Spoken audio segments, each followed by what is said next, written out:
Too much cortisol right before bed will mess with your sleep. So in this video we're going to look at how we can lower cortisol right before bed. So what you will learn from this video is state why you should try to lower cortisol before bed, 5 protocols to use right before bed to lower cortisol, and how to incorporate these protocols.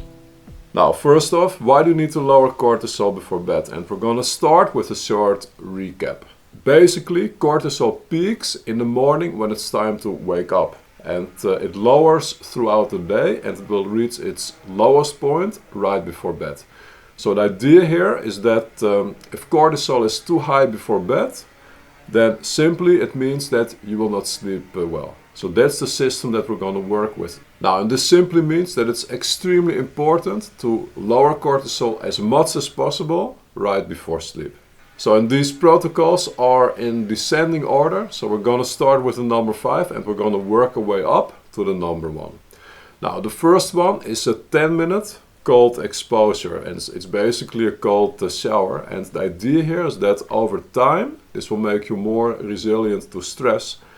And also it has a calming effect on the sympathetic nervous system, and this will basically give the sign to the body that, hey, it's okay to rest, and this is important. Now, the strategy is, you don't start with a cold shower for like 10 to 15 minutes right off the bat, because it's kind of a little bit hard, but the idea here is that after some time you're gonna get used to it. So if you get an effect initially, then it's gonna wear off over time. So you can start with like 1 minute and then build it up if you notice that it's getting a little bit too easy. Now, the idea as well is that you try to relax yourself. So this is not the time to think about work and all your life problems and so forth, but what you do is you just focus on the moment. So you try to just disconnect from your daily life, your daily problems, and you just focus on the feeling of water and your breathing. Number 4 is to lean into the Carb-Cortisol Connection, and this will increase blood sugar to avoid a cortisol peak later at night. Because basically what happens is that when your blood sugar gets too low, this creates anxiety in the body, which in turn lets the body panic and it starts to create cortisol. And remember that if cortisol gets high when it starts to peak, that's when you wake up at 3 a.m. Now, this is a way to stabilize blood sugar, so you do not get that low, and you will wake up at your regular time. Now, the strategy here is take a healthy high carb snack like an hour to 1.5 hours before bed. And healthy is basically like a banana, a bowl of cereal, some whole wheat crackers, anything along those lines. Now, what you want to avoid are high sugar, low fiber snacks to avoid a peak and crash, because that will be actually making things work. So those are like things like the over-processed foods, so basically anything that you get in a wrapper. That would be like a granola bar, for example. That's extremely over-processed, it's high sugar, and that's going to give the opposite effects. Instead of maybe waking up for 3, it's going to be earlier than that. So the rule of thumb here is to stick to simple or complex, nutrient-dense carbs. Then the third one.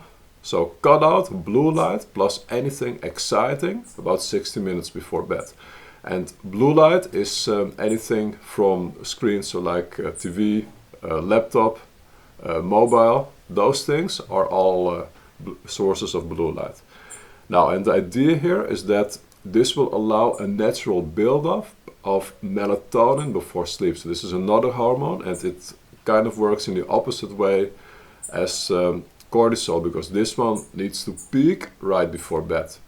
Now, and blue light, it suppresses this buildup of melatonin. Now, and also, like if you watch something exciting, like for example, an extremely scary movie, or you watch an extreme comedy, or you watch the news with like dramatic events, those are exciting things and they produce cortisol, and too much cortisol is what you do not want right before bed. Now, the strategy here is replace it with something unexciting. So basically reading an unexciting book, or listen to some ambient music or anything else that is non-stimulating. Now, number 2 is the 4-7-8 breathing technique. Now, the idea here is that this will activate the vagus nerve running from the brain to the abdomen. And this is also called the main highway for the parasympathetic nervous system. Now, and the activation of this highway basically tells the brain, I am safe, and it will lower the heart rate and make it easier to sleep. Now, the way to do this is you quietly inhale for 4 seconds, you hold for 7, and then while you exhale, you do that over a time of 8 seconds. Now, and on the first try, you repeat this about 4 times. Now, and the number 1 is magnesium glycinate supplementation. And this will help to regulate the neurotransmitter GABA, and this is called the brain's main calming agent. And it suppresses the release of cortisol, and it will also be a natural block to the stress hormone cascade.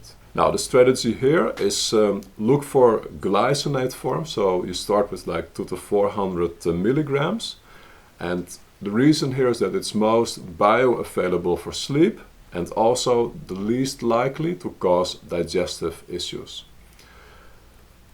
Now, how to incorporate these principles? So basically, do not try all of them at once, because it's going to take a ton of time and you're overdoing it. So just look at all these protocols, maybe go back to it, look at it again, and see which one resonates with you the most.